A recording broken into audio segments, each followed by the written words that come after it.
පින්වතුනි මිනිස්සෙක් උපදින්නේ අම්මගේ බඩින් නෙමෙයි. ගොඩාක් මිනිස්සු හිතාගෙන ඉන්නේ මිනිස්සයා උපදින්නේ අම්මගේ බඩින් කියලා. අම්මටයි තාත්තටයි මිනිස්සෙකු උප්පද්දන්න බෑ. අම්මටයි තාත්තටයි පුළුවන් මිනිස්සෙකුට මස්ලේ කයක් අරන් දෙන්න විතරයි. ඉපදීම කියන එක පින්වතුනි තනි කරම පූර්ණ කර්මජයි. කර්ම ශක්තියට අනුව තමයි ඉපදීම කියන එක සිද්ධ වෙන්නේ. සාරිපුත්‍රයන් වහන්සේ සත්‍ය විභංග සූත්‍රයේ පෙන්눔 කළ දෙනවා පින්වතුනි මිනිස්සෙකුගේ උපත සිද්ධ වෙන හැටි. සත්වයේ උපත සිද්ධ වෙන හැටි. කතමං චාවසෝ ජාති යා තේසං සත්තානං තම්හි තම්මි සත්තනිකායේ ජාති සංජාති ඔක්කාන්ති අබිනිබ්බති කන්දානම් පාතුබාවෝ ආයතනානම් පටිලාවෝ අයං උච්චතාවසෝ ජාති ජාති සංජාති ඔක්කාන්ති අබිනිබ්බති කන්දානම් පාතුබාවෝ ආයතනානම් පටිලාවෝ. ඔන්න ඔය ටික උනාට පස්සේ තමයි පින්වතුනි ඔබ කියන්නේ ළමයා ඉපදුනා කියලා. ඔතන්ට කලින් ගොඩක් ඒවා වෙලා තියෙනවා. ජාතිය කියන එක ලබලා ඉවරයි එතකොට. ජාතිය කියන එක පින්වතුනි පූර්ණ වශයෙන්ම කර්මජව සිද්ධ වෙන්නේ. එහෙනම් කර්මජව ඔබ ඔය කය ලැබුවට පස්සේ ඔබට කයවල් තියෙනවා 4ක්. කයවල් 4ක් තියෙනවා. ඔබට පේන්නේ මොකක් විතරද? එකයි. ඔය මස්ලේ කය විතරයි ඔබට පේන්නේ. කර්මජ, චිත්තජ, ඍතුජ, ආහාරජ කියලා කයවල් 4ක් ඔබට තියෙනවා.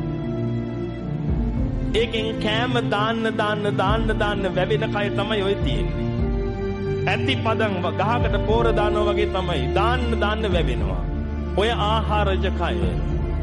මුලින්ම ඇති උනේ කර්මජ කය. ඒ කර්මජ කයයි චිත්තජ කයයි ඍතුජ කයයි කියන තුනත් එක්ක සියුම් වූ ආහාරජ කයක් ඉපදිලා පින්වතුනි සංජාතිකයා කියන ගන්ධබ්බය මේ ලෝකේ උපදිනවා. මේ ගන්ධබ්බ කියලා කිව්වේ පින්වතුනි මහායානිකයෝ කියන අන්තරාභවිකය හැම නෙමෙයි. තථාගතයන් වහන්සේ විවිධ සූත්‍රවල පෙන්වලා දෙනවා ගන්ධබ්බා ඔක්칸ති හොಂತಿ. ගන්ධබ්බයාගේ ඔක්칸තිය මව්කුසට සිද්ධ වෙන්න හැටි පෙන්눔 කරලා දෙනවා තථාගතයන් වහන්සේ. එහෙනම් හොද්දට කල්පනා කරගන්න පින්වතුනි ඔබගේ මේ පළමු උපත සිද්ධ වුණේ ඕන්න ඔය ආකාරයට පූර්ණ කර්මජව. ඔබ සංසාරේ කරගත්ත අනන්ත පුණ්‍ය ශක්තියක් ඇදිලා ඇවිදිලා. ඔබ මනුස්ස ගන්ධබ්බෙක් වුණා. පින්වතුනි මනුස්ස ගන්ධබ්බය කියන කෙනා ගන්ධබ්බ කියලා කියන්නේ ගන්ධෙහි එල්බගෙන ඉන්න නිසා. සංසාරයේ තිස්සේ සිල්වත් ගතිගුණ වලින් හිටියනම් ආන්නේ කෙනා පින්වතුනි සීල සුගන්ධයේ එල්බගෙන ඉන්න නිසා ඒ ඉපදිච්ච ගන්ධබ්බයට මල් වල සුවඳ, ගෙඩි වල සුවඳ, පොතු වල සුවඳ, මුල් වල සුවඳ ආග්‍රහණය කරගෙන ඉන්න පුළුවන්.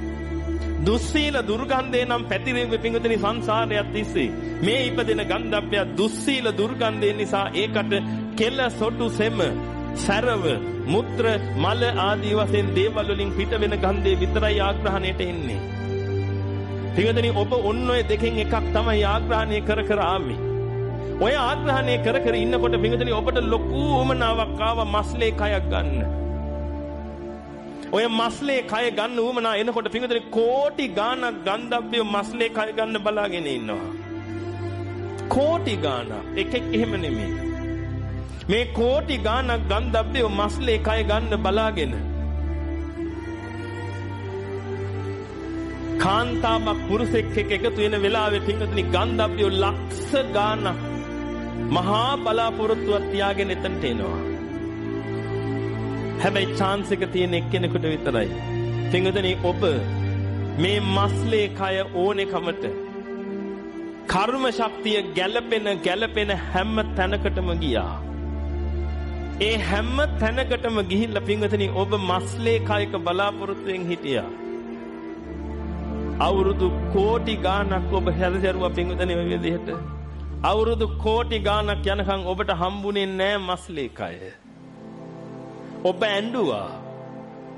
ඔබ වැළපුණා. බෙරිහන් දුන්නා. අනේ ඒකත් මට නැති වුණා කියලා කෑ ගැහුවා.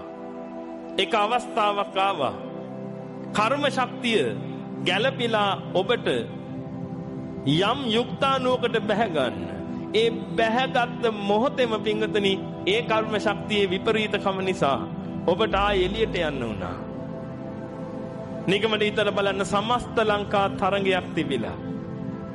ඒ තරඟෙට ඔබ මහා අමාරුවෙන් පුහුණු වෙලා ඔක්කොම කළා තරඟ කළා. විනිශ්චය දෙන වෙලාවේදී නිවේදකයා කියනවා මේ තරඟේ ප්‍රථම ස්ථානය ඔබට හිමි කියලා. කොහොමද එන්න ප්‍රීතිය?